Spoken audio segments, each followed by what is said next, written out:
রাধে রাধে, শুভ সকাল বন্ধুরা। তোমরা সবাই কেমন আছো? আশা করি খুব ভালো আছো। আমিও খুব ভালো আছি। মুর্শিদাবাদের ছোট্ট একটি গ্রাম থেকে আমি মেনকা। আমার চ্যানেলে তোমাদের সবাইকে স্বাগতম। তো সকাল সকাল উঠে গেছি, উঠে গিয়ে তারপরে সদর গেটে জল দিয়ে এসেছি, গরু ছাগলকে খেতে দিয়েছি আর গোয়ালটা পরিষ্কার করে নিয়েছি। তো ওগুলো আমি অফ ক্যামেরায় করেছি। তারপরে চলে আসলাম ঘরে।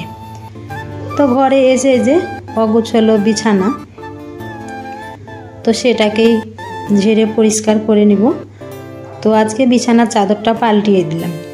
আরে কি বলো তো, যে এখন তো আর ছেলেমেয়েরা সকাল সকাল উঠছে না, তো সেই জন্য ধরো একটু দেরি করেই বিছানাটা ঝাড়ছি, যে ওরা এখন শুয়ে আছে, শুয়ে থাক, আমি বাইরেকার কাজগুলো করি বলে আমি ধরো সকালবেলায় ঘুম থেকে উঠে বাইরেকার কাজগুলো করে নিচ্ছি। তো এখন ধরো ওরা উঠে গেছে, আর যেহেতু আমি ধরো কাজকর্মগুলো করব, তো ওদেরকে উঠতেই হবে। আর বাসি বিছানা একদম ভালো লাগে না। তো সকালবেলা যদি বাসি বিছানা ঝেড়ে পরিষ্কার করে নাও, তো নিজেরও একটু দেখতে ভালো লাগে, আর মানে নিজেকে একটু ফ্রিও মনে হয়। তো সেই জন্য ওরা ধরো উঠে পড়তে চলে গেছে, আর আমি এখন কাজকর্মগুলো শুরু করে দিলাম।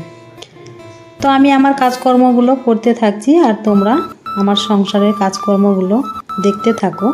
দেখে যদি ভালো লেগে থাকে তাহলে একটা লাইক করে দিও আর কমেন্ট করে দিও। তো তারপরে যাই হোক, বিছানা ঝেড়ে পরিষ্কার করে তারপরে ঘরগুলোকে ঝাড় দিয়ে ঘর মুছেও নিয়েছি। তারপরে চলে আসলাম বাইরে। তো বাইরে এসে উঠোনটা ঝাড় দিব, বাসি উঠোন ধরো, তো সেই জন্য উঠোনটা ঝাড় দিতে লাগলাম। তো উঠোন ঝাড় দিয়ে দিচ্ছি। আর যে খুব শীত পড়ছে আমাদের এদিকে না, সব দিকেই ধরো শীতটা পড়তে লেগেছে।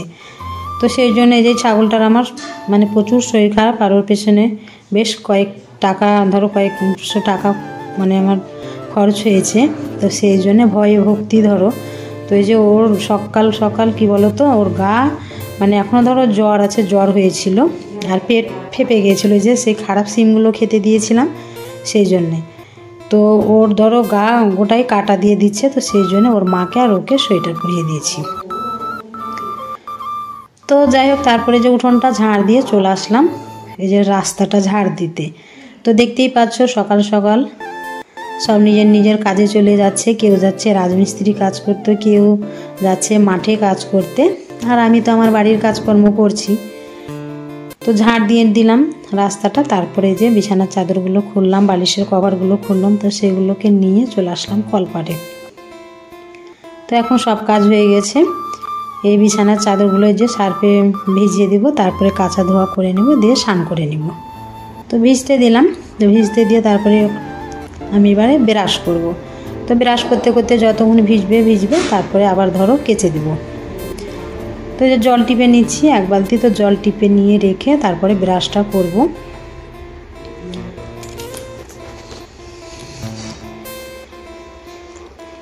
তো এখন সব কাজ আমার হয়ে গেছে কমপ্লিট, বাসি কাজ। স্নান করে পুজোটা করার বাকি আছে, তারপরে আবার রান্না। তো রান্না তো একটু তাড়াতাড়ি আছি, মাঠে খাবার যাবে, সিম ভাঙছে মাঠে। তো এই স্নান করে তারপরে একদম চলে এসেছি ঠাকুর ঘরে। তো ঠাকুর ঘরে যে পুজোটাকেও কমপ্লিট করে নিলাম। কমপ্লিট করে তোমার প্রণাম করে এবারে যাব তোমার ছাদে। তো ছাদে জামা কাপড়গুলো আছে, তো সেগুলো ধরো মেলা হয়নি, ভাবলাম যে আগে পুজোটা করে নিয়ে তারপরে যাব ছাদে। অনেকগুলোই ধরো জামা কাপড় আছে, তো অনেকটা সময় লাগবে, তো ভাবলাম পুজোটা আগে দিয়ে নিয়ে তারপরে ছাদে যাব।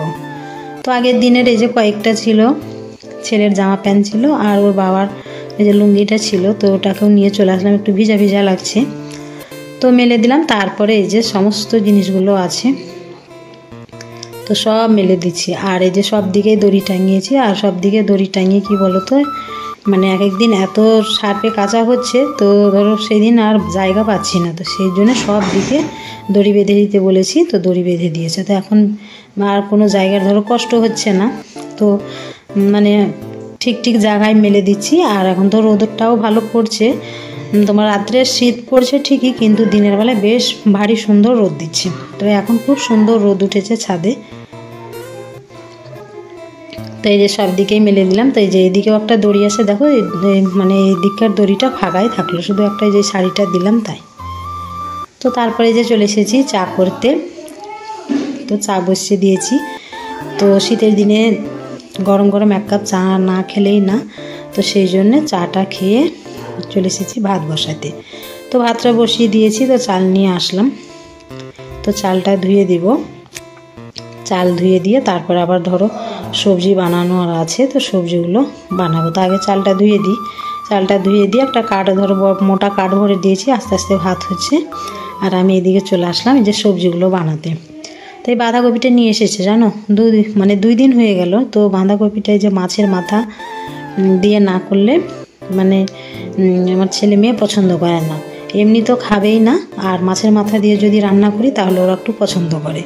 তো ওদের জন্যই তো সব, ছেলে মেয়েদের জন্যই সব, ছেলে মেয়েদের জন্যই সংসার, ছেলে মেয়েদের জন্যই ধরো খাওয়া দাওয়া। তো ওরা যদি খাওয়া দাওয়া না করে তো নিজেরও একদম ভালো লাগে না, নিজেরও সেই খাবারটা মুখে ওঠে না। তো সেই জন্যে ওর জেঠুকে মাছের মাথা আনতে বলেছি। আমাদের এখন বাজার যাচ্ছে না, তবে কালকে থেকে যাবে। তো মাছের মাথা এনে দিয়েছে, তো মাছের মাথা দিয়ে বাঁধাকপিটা করেছি, তো বেশ ভালো লাগছিল খেতে। আর তোমার এদিকে সবজিগুলো বানিয়ে ভাতটাও হয়ে গেছে। তো ওই যে চলে আসলাম, পটল আলু সোয়াবিন তরকারি করলাম। আর যে মাছের মাথা নিয়ে এসেছে বললাম না, যে 500 মাছের মাথা, তো বেশি করে মাছের মাথা দিয়েছিলাম, তো ভালো লাগছিলো। আর ওই বাঁধাকপিটা দেখলে ছোট্ট দেখেছিল, তো মাছের মাথাগুলো লাল লাল করে ভেজে নিয়ে এই যে মশলাটা একবারে সেই ওই মাংসর মতো ভালো করে কষিয়েছি। মাংসর মতোই মশলা দিয়েছি, আদা রসুন পেঁয়াজ সব কিছুই দিয়েছি, আলুটাও ভেজে নিয়েছি। তো তারপরে মশলাটা ভালো করে কষিয়ে নিয়ে কপিটা দিয়ে তারপরে আস্তে আস্তে ধরো সেদ্ধ হয়েছে। তো কপিটা সেদ্ধ হতে হতে আমি অনেক কাজ গুছিয়ে নিয়েছি। তো এখনকার কপি কি বলো তো, যে মানে একটু ভালো করে সেদ্ধ না করলে মানে ভালো লাগবে না, খ্যাচ খ্যাচ করবে। তো সেই জন্যে অল্প আঁচ দিয়ে ওকে ভালো করে সিদ্ধ হচ্ছিল, আর আমি সব মানে কাজগুলোকে সেরে ফেলেছি। তো তারপরে রান্নাটাও কমপ্লিট করে নিয়েছি। অনেকক্ষণ পরেই আবার আসলাম উনুন সালে। তো কপিটা রান্না করে নামিয়ে উনুনটা পরিষ্কার করে যে চলে আসলাম লিখাতে। তো উনুনটা লিখিয়ে নিয়ে তারপরে আবার কলপারে বাসন ছিল, তো সেগুলোকে ধোয়া মাজা করে চলে এসেছি ভাত খেতে।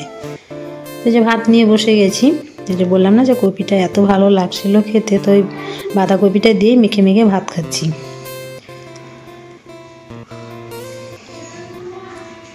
তো ভাতটা খেয়ে নিয়ে তারপরে একটু বসবো, বসে আবার মাঠে যাব। মাঠে যাব কেন বলো তো, যে মাঠে যে ছাগলের বাচ্চাগুলো আছে, ছাগলগুলো আছে, তো ওদের জন্য ধরো মানে এখন তো গরুতে গহমা খাচ্ছে, আর আমি মাঠেও যাচ্ছি না। তো এখন এই যে বৃষ্টিটা হওয়ার পর মানে গহমাগুলো আমাদের মানে কেমন হয়ে গেছে, মানে পাতাগুলো পুরো পুরো হয়ে গেছে। তো সেই জন্য ওরা আর ভালো খাচ্ছে না। তো লাড়া মাখিয়ে দিচ্ছি, কিন্তু ধরো গম খাচ্ছে, চাল খাচ্ছে, তাও সেই ধরো ওরা ঘাস খাবে। তো সেই জন্যে গেলাম যে হেঁসুয়ার ব্যাগটা নিয়ে ঘাস আনতে গেলাম। তো ঘাসও এখন আর মাঠে নেই, যেহেতু শীত পড়ে গেছে। আর বর্ষাকালে তো দেখেছই কতগুলো করে ঘাস আনতাম, কিন্তু এখন আর মাঠে সেরকম ঘাস নেই। তো এই যে এক ব্যাগ ঘাস নিয়ে আসলাম, তো এনে তারপর ওদেরকে খেতে দেবো। ঘাসগুলো খুব খেয়েছিল। তো আমার ভিডিওটা এখানেই শেষ করছি বন্ধুরা। ভিডিওটা যদি ভালো লেগে থাকে তাহলে একটা লাইক করে দিও, আর আমার সংসারের কাজকর্মগুলো কেমন হয়েছে অবশ্যই কমেন্টের মাধ্যমে জানিও। সবাই খুব ভালো থেকো, সুস্থ থেকো। দেখা হচ্ছে আবার একটা নতুন ভিডিওর সাথে।